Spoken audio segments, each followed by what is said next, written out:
So what an odd day. Yeah, it was. Well, no, it wasn't an odd day. It was a good day. It was a good day, but with two bizarre, very you're talking rare about to happen incidents. specific momentary events. Specific events which caused us to get to the point where we are now with the car In the pieces. in the pieces. Yes. Yeah. So should we explain firstly what are we doing? Or do you want to talk about your unicorn moments? Should we start with the first unicorn moment of the day? Yes, because we all thought that the gearbox had gone horribly wrong, didn't we, when he came into the So pits? he rolls into the pits. Yeah. The car stops, just locks and stops. Yeah, stalled it. Yeah, and we ran up, obviously, to the end of the pit lane to see what's wrong. I got to the back of the car first, and in a moment of absolute panic, spotted a trail of swarf behind us, aluminium swarf, and it all in the diffuser. Yeah. At which point was, this is bad, something's seriously broken. Car wouldn't push forward, would it? So I push it backwards and we hear a tink, tink, tink. And on the floor is a bolt. Well, it wasn't, was it? That's the thing. No, it was. It was a rove bolt. Yeah, no, it was. Yeah. But it wasn't on the floor. It wasn't in the floor initially, no. It was still in the car. It was in the car. So yeah, the first thoughts was, right, where are we missing a bolt from? But as happens with race car, or well, with any car when you're working on, really, isn't it? You generally get to know every bolt inside and out. Well, you certainly know where they come from, yes. Yeah, and my first thought was, I don't recognise that bolt. No. We get it back to the pits.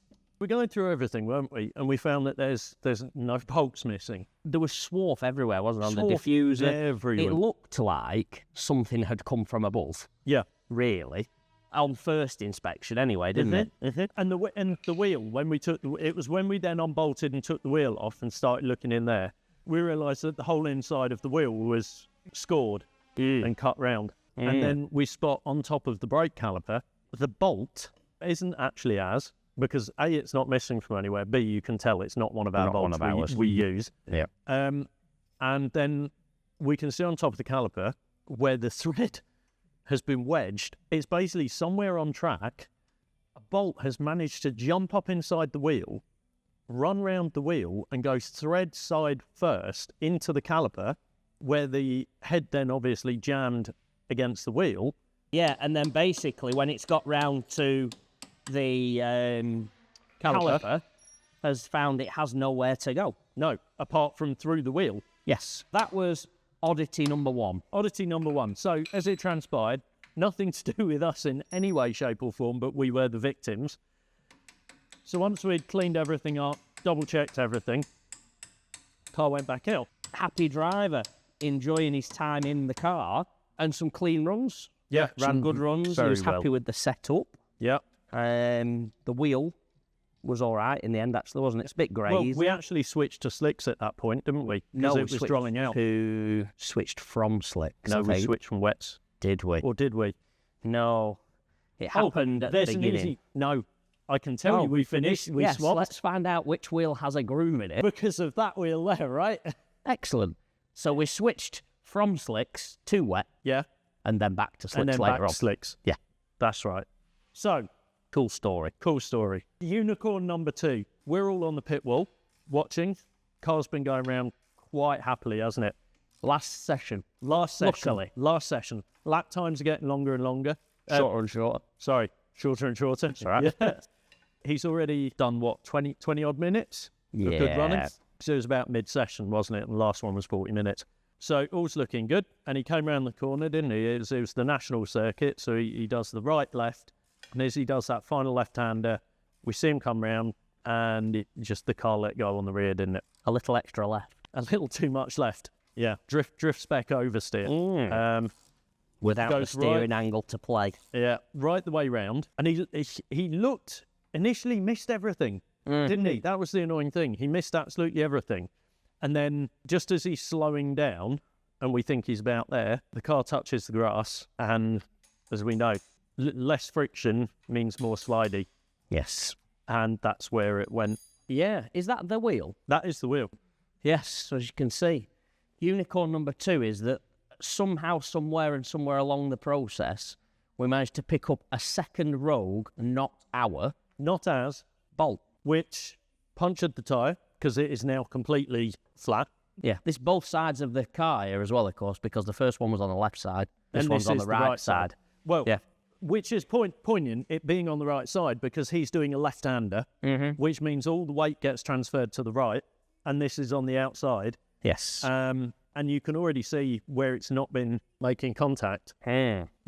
The thought is it's been hard onto the outside of the tyre as he's come round, or leaning on the tyre. Yeah. And that's just been enough to... It's contributed enough with... I mean, you don't go out to drive a race car slowly, do you? So Oh, no, of course not. we are trying to dial it in. We're trying to get some feedback, some data and things like that. Yeah.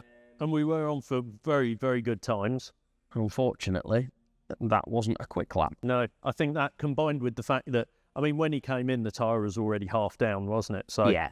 it's 'cause definitely all played a part it's by all, the it's all seamings of contributed. it. And I think for the most part, once it started to go, he was just along for the ride. You're not going to save that, are you?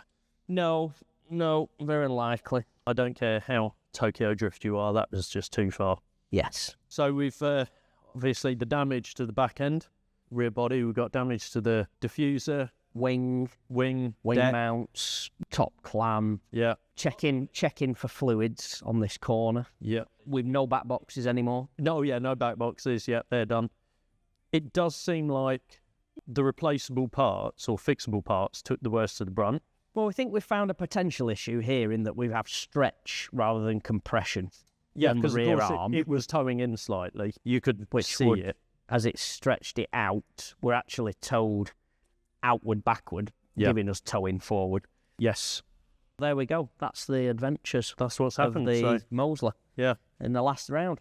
Really good otherwise. We've had a good sort of a get back into it, didn't we? oh, it was great. Refresh on everything, systems, setups, procedures, getting Yep. everything done at the track. Yeah, so it went well. It was a good day. Good day out. Yeah. A lot of data got helped for some gearbox calibration changes for gear selection. Yeah, traction control. Yeah, Yeah, bit of dialing on that.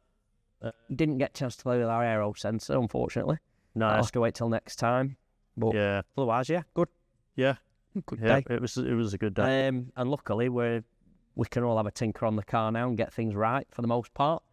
Get it back square, get it back looking half like a Mosler again, and get out and Yeah. have a play. I think as long as we can get it all sort of repaired to a good standard, it might not look bang on straight away, until we get the proper repairs done. But I think, yeah, the key is get it back out, get some students along with us. Yeah, get it out and get it playing. Yeah, That'll be good fun. yeah, definitely. Tune in next time. Yeah, let's see what the next event brings.